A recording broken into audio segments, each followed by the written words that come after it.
Salut. On recommence. On recommence.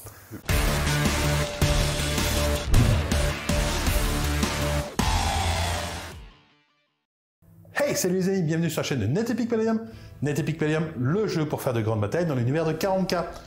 Aujourd'hui, une petite vidéo de rétrospective sur ce qui s'est passé les 17 et 18 mai 2025 à Andrézieux-Bouthéon. Le 17 et 18 mai 2025 avait lieu à Andrézieux-Bouthéon, organisé par Carré, une convention regroupant différents jeux, le tout dans un cadre bon enfant, plutôt narratif, pas compétitif pour le coup, même si évidemment le joueur venait dans un but quand même de gagner, mais surtout de s'amuser. L'un n'empêche pas l'autre. Les jeux représentés étaient tout simplement la Bataille Empire, Armada, Old World, Légion Palace et NetEpic Palladium.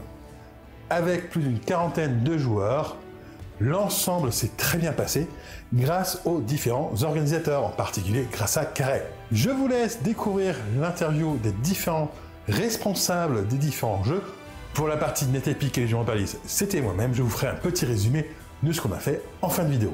Salut Carré, donc toi tu es l'un des organisateurs, enfin l'organisateur même principal de cette convention multijeux. On se connaît depuis 15 ans, donc on va éviter de trop se demander qui on est. Donc, est-ce que tu peux nous parler justement de cette convention multijeux d'une façon générale? On interviewera les différents responsables à côté. Ouais. Alors, la convention qu'on a voulu faire, c'était un rassemblement de plusieurs jeux de figurines, pas seulement les grosses licences et les gros jeux que tout le monde connaît. Et du coup, on a rassemblé ici à Andrézieux-Bouthéon une grosse quarantaine de personnes qui ont joué à Warhammer The Old World, qui ont joué à Bataille Empire, qui est un jeu de rôle, un jeu historique napoléonien hyper impressionnant, qui ont joué à NetEpic et Légion Imperialis, pareil, de jeux épiques avec des toutes petites figurines sur des tables immenses, vous allez voir ça. Et puis qui jouent à Star Wars Armada, donc avec des figurines encore plus petites, mais c'est des énormes vaisseaux, donc ça compense, voilà, qui font des batailles spatiales navales. Voilà. Ok, ouais. Du coup, effectivement, ça s'est passé sur 2 jours. On va être concret, hein, aucun des jeux n'était vraiment dans une optique compétitive. Non, voilà. Old World, ils ont fait un scénario narratif. Bataille Empire, les joueurs étaient répartis entre l'Empire et la Coalition, et a priori, pour l'instant, l'Empire mène au moment où on parle. Armada, on était en mode rencontre de vieux potes qui ne se sont pas vus depuis 1000 ans. Et NetEpic Légion Imperialis, il y a une partie scénarisée, voilà, et puis une autre partie découverte de règles. Donc non, on n'était pas là pour gagner des lots, faire de la compète à toute berzingue, mais plutôt pour s'amuser, et je crois que les gens se sont amusés. Ouais, de ce que j'ai vu, tout le monde s'est amusé. Donc voilà. En termes d'organisation, le PAF, il était à 25 €. Il me semble, c'est ça? 30, pardon. 25 €, c'était pour l'hébergement, parce que oui. Dans le mot centre d'hébergement, en fait, il y a le mot hébergement. Et en fait, c'est un endroit super cool parce qu'on a les chambres qui sont sur place. Du coup, hier soir, en fait, une fois revenu de manger, on a pu refaire des parties, on a joué à d'autres choses. Puis on était vraiment sur place, aucun temps de transport. Et puis, va te loger pour 25 € aujourd'hui, ou que ce soit. Voilà, ça défie toute concurrence. Voilà. C'est compliqué. Et l'avantage, c'est que dans les 30 €, il y avait le repas de midi, du samedi et du dimanche. Et il y avait des lots en plus. Voilà, il y a des petits déjeuners, des lots, voilà. Et la location de la salle. Et puis effectivement, c'est le point le plus important, c'est souvent ce qui bloque quand tu organises quelque chose, c'est où est-ce que tu le fais, quelle est la salle, quelle est la logistique, le matériel, les tables, etc. qu'il faut apporter. Et là-dessus, j'en profite pour remercier chaleureusement la taverne du Gobelin Farci à Saint-Etienne qui nous a prêté les plateaux et les tables sur lesquelles on a joué. La C3F qui nous a prêté les bras musclés et saillants pour transporter ces plateaux et ces tables jusqu'ici. Et quelques tapis, il me semble, non? Et quelques tapis pour NetEpic, ouais, des tapis. Ouais. Voilà, donc beaucoup de matériel qui coûte beaucoup et qu'on a pu effectivement obtenir grâce à des partenaires de grande qualité. Ouais, on les remercie d'ailleurs. Voilà. Chaleureusement. Je remettrai un lien vers l'interview de la taverne de Gobelin Farci en lien de la vidéo. N'hésitez pas à aller le voir. Eh bien, je ne sais pas si tu as quelque chose à rajouter. Je vais remercier énormément tous ceux qui ont fait le déplacement, qui sont venus, ceux qui ont organisé, ceux qui ont aidé à mettre la main à la pâte et qui vont aider aussi à déplacer les tables, etc. C'est génial de voir des événements communautaires comme ça, avec des gens qui s'entendent bien, qui sont contents de se retrouver. Dans chaque jeu, à chaque fois, il y avait des gens qui venaient de très très loin. On a des Lillois, des gens de Dunkerque, des Bretons, des Espagnols qui sont venus jusqu'ici pour jouer, pour retrouver leurs potes une fois, 2 fois dans l'année. Et c'est génial. Et il faut faire ce genre de choses. Et voilà, c'est vraiment vraiment ce que je kiffe en fait dans le hobby, c'est l'aspect communautaire, l'aspect se retrouver sur une bonne bouffe, rigoler et puis éventuellement pousser du plastique. Ça marche, merci bien. Merci.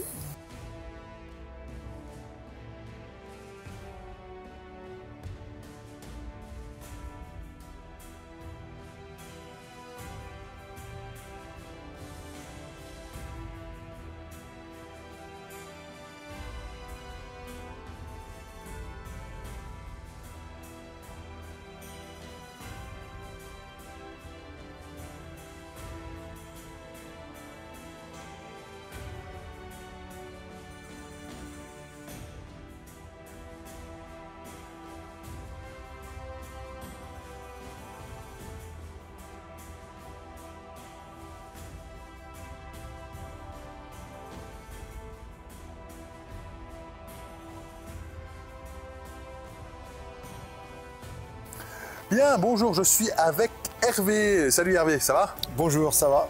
Alors Hervé, toi tu étais responsable de la partie Bataille Empire. Bataille Empire, c'est quoi comme jeu? Alors Bataille Empire, c'est un jeu de figurines historique sur les guerres napoléoniennes. Donc en fait c'est moi l'auteur.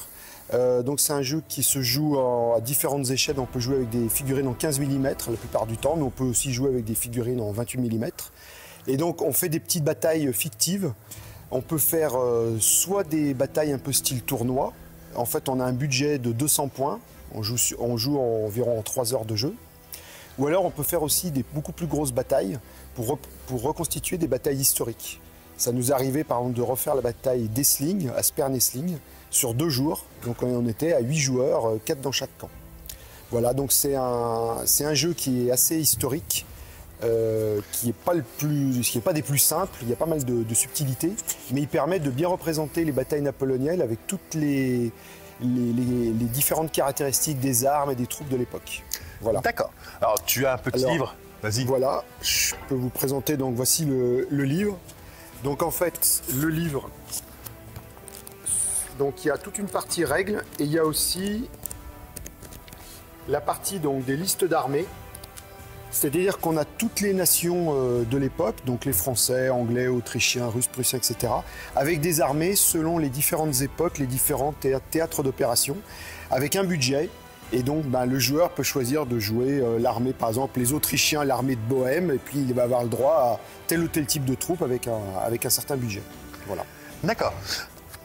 Comme tu l'as dit, c'est un jeu qui est plutôt historique. Voilà, c'est pas un jeu avec des orques et des Eldar qui courent dans la nature, voilà, ni de démons. Ouais, on m'a menti. Qu'est-ce que vous avez fait sur cette, comme partie sur ce week-end en fait? Alors ce week-end, on a fait donc un tournoi assez classique. On répartit les joueurs en 2 équipes. Une équipe Empire, donc qui joue avec toutes les armées françaises et alliées des Français, et une équipe coalisée qui joue avec tous les ennemis des Français. Et puis donc on a commencé par une première partie, c'est une bataille de type rencontre. Donc en fait les différentes divisions des joueurs arrivent au fur et à mesure sur le champ de bataille. La seconde partie, c'était une partie bataille rangée, donc là toutes les troupes sont sur la table et les joueurs se combattent. Ensuite, à la fin de la journée du samedi, donc on a comptabilisé les points de l'Empire et de la Coalition, et comme l'Empire était en tête, la troisième partie c'était un scénario assaut. Donc l'Empire a attaqué la Coalition, donc avec l'avantage que la Coalition n'avait pas encore toutes ses troupes sur la table, et il y avait des renforts qui rentraient au tour 4. Et la dernière partie du dimanche après-midi sera une partie attrition, c'est-à-dire qu'il n'y a plus d'objectifs sur la table. Le seul but, c'est d'essayer de faire le maximum de pertes à l'ennemi en face. Voilà, c'est pour terminer en beauté, c'est la fin de la bataille. D'accord. Et là, actuellement, l'Empire est largement en tête, donc je pense que l'Empire va gagner. Ouais, mais c'est parce que c'est français que voilà, ça fait des règles qui avantagent l'Empire. Alors ce n'est pas toujours le cas, mais on avait des forts joueurs du côté de l'Empire aussi. Donc ouais. Voilà. Alors, précision, on voit que tu portes un t-shirt avec écrit Club Achille dessus. Le Club Achille, tu m'arrêtes si je me trompe, mais c'est un club qui se trouve vers Lyon et qui est spécialisé dans tout ce qui est justement jeu historique. Tout à fait. Donc Club Achille, on est club de figurines historiques de Lyon. Donc on se réunit dans un local associatif rue Fontlup, dans le 8e arrondissement, tous les vendredis soirs. On organise aussi des tournois. Et donc nous, on est spécialisé plus dans les jeux historiques. Donc on joue la période napoléonienne, mais aussi d'autres périodes. l'antique médiéval avec une règle aussi art de la guerre qui est maintenant bien connue même à l'international. Et aussi sur la Seconde Guerre mondiale avec la règle Blitzkrieg ou d'autres règles. Voilà. D'accord. Ben, merci beaucoup. Est-ce que tu veux rajouter quelque chose? Non, bah écoutez, merci de nous avoir accueillis pour ce tournoi. Et puis, c'était très bien. Et puis, merci encore. Eh bien, merci bien.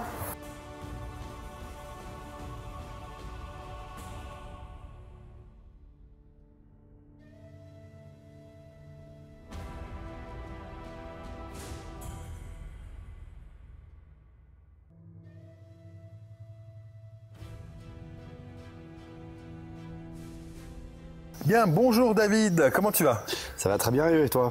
Bah écoute, ça va bien depuis la dernière table ronde qu'on a faite ensemble. Exactement, avec grand plaisir. Et on fera une interview de toi quand je rentrerai du pays du soleil levant. Voilà. Je te remercie pour ta participation. Toi, tu gérais du coup effectivement The Old World. Oui. Est-ce que tu peux nous parler de ce que vous avez fait sur The Old World? Sur cette convention. Tout à fait. Alors on était une petite dizaine de joueurs, un peu de partout. On a eu des Bretons, on a eu du local, donc on a eu beaucoup de monde qui est venu jouer, le petit plaisir.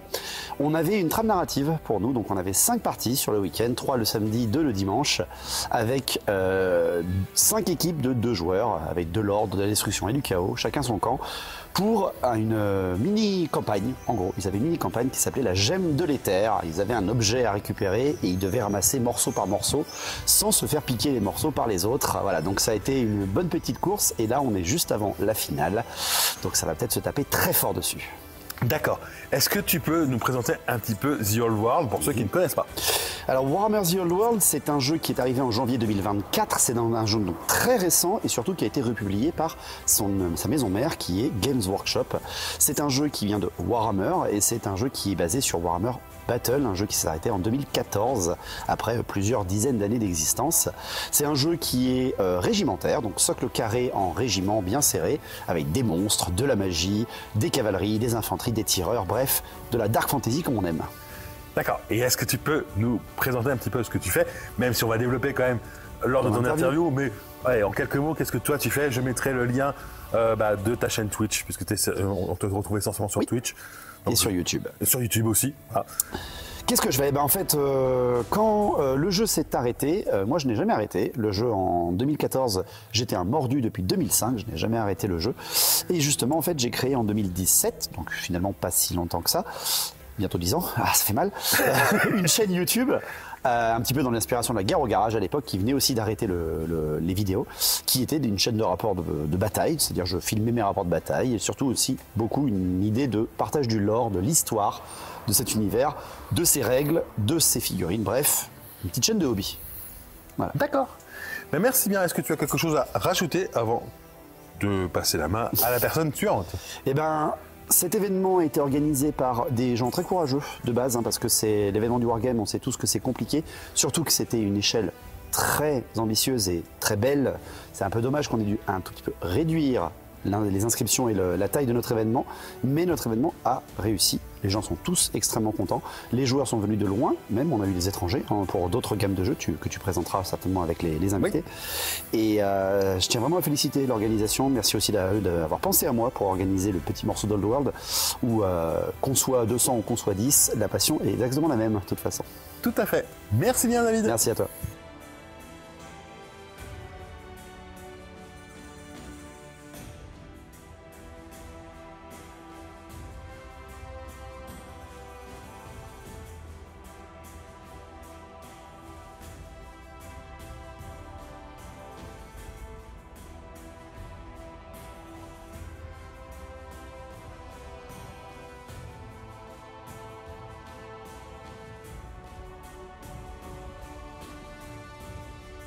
Bien, bonjour, je suis avec Boba Fred. Salut. Donc toi, tu es le responsable, un des responsables de la partie Armada de la convention. Oui. Tu as aussi une chaîne Twitch sur laquelle on a déjà fait des tours arrêt pour ceux qui étaient à ce moment-là. Je mettrai le lien en description de la vidéo. Est-ce que déjà tu peux nous présenter ce que tu fais sur cette chaîne Twitch? Alors la chaîne est axée sur donc le jeu Star Wars Armada. On a fait quelques parties en live et puis on essaye d'expliquer quelques points de règle sur le jeu. D'accord. Ça vous arrive de faire des parties via TTS? Alors, je suis pas un joueur moi de TTS, mais il y a pas mal de joueurs dans la communauté qui effectivement utilisent TTS. On essaye aussi donc du coup de faire quelques parties, de les diffuser et d'expliquer un petit peu ce qui peut se passer pendant ces parties. Voilà, donc si jamais vous êtes intéressé par ce qui se passe autour d'un match ou vous êtes juste curieux, n'hésitez pas à vous abonner, à follow la chaîne de Boba Fred. Comme ça, la prochaine fois qu'il fait un live, vous venez, vous faites un coucou et vous vous posez plein de questions. Tout à fait. Et sinon, sur ce week-end, vous avez organisé un tournoi. Oui. Donc, tournoi plutôt amical, on est d'accord? Voilà. On était donc il y avait 8 joueurs. Effectivement, notre philosophie est moins compétitive et plus jouer contre des joueurs différents, des flottes différentes, puisque donc on constitue une flotte à Star Wars Armada de vaisseaux, donc des gros vaisseaux Star Wars. Donc, et donc là, les joueurs s'affrontent sur des parties qui durent environ 2 heures, 2 heures et demie. Et donc à la fin du week-end, ils ont plein d'histoires à raconter et plein de batailles à débriefer.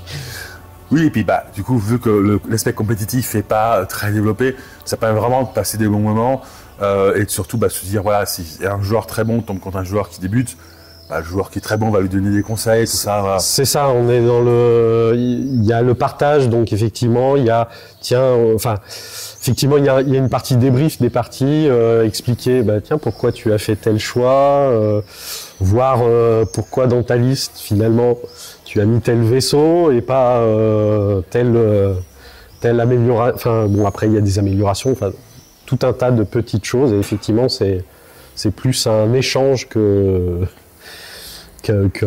vraie compétition. Ouais. On rappelle qu'Armada, ça permet de faire des batailles avec des gros vaisseaux. Oui. Dans l'univers de Star Wars, mais du coup, on les réduit pour qu'ils tiennent sur une table. Voilà. Mais si vous voulez faire des affrontements entre de super destroyers et corvettes et frégates rebelles, allez-y, c'est le bon moment. C'est ça. Ah. Je ne sais pas si tu as quelque chose à rajouter. Alors, je vais rajouter, on a un Discord. On mettra le lien aussi. Je mettrai le lien.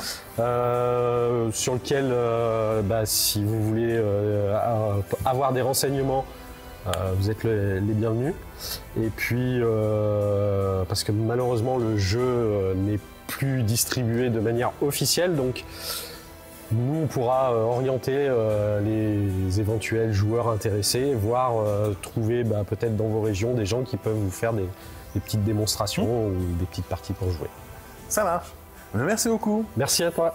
En ce qui concerne la partie Net Epic Légion Imperialis, nous avons sur la première journée fait une partie double, c'est-à-dire qu'il y avait une partie de Légion Imperialis jumelée à une partie de Net Epic. C'était une partie scénarisée. Le scénario se trouve en description avec un lien. En fait, tout simplement, le chaos attaquait le même endroit avec 10 000 ans d'écart. Les forces de la ruine ont massacré leurs opposants aussi bien sur la partie Légion Imperialis que sur la partie Net Epic, ce qui a donné une victoire pour le chaos. Et une victoire sans appel. La deuxième journée, les joueurs de Légion Imperialis ont pu faire des parties à 1 contre 1. Tandis que du côté de Net Epic, ils ont pu découvrir en avant-première les règles de la V3 et les tester. Alors si cette vidéo a pris à peu près 1 mois à sortir, ce n'est pas parce que j'ai pris mon temps, c'est surtout parce que j'ai pris des vacances. Vous pouvez voir tous les shorts que j'ai fait sur notre voyage au Japon avec Oum. Ça vous dépaysera un petit peu et ça vous changera du wargame. Voilà, j'espère que la vidéo vous a plu. Si c'est le cas, n'hésitez pas à la commenter, à la liker, à la partager, à vous abonner en activant la petite cloche. Et sur ce, moi je vous dis à plus les amis. Ciao! Merci à tous nos partenaires. Pour nous soutenir et bénéficier de réductions chez nos partenaires, pensez à adhérer à l'association Net Epic. Tous les liens en description.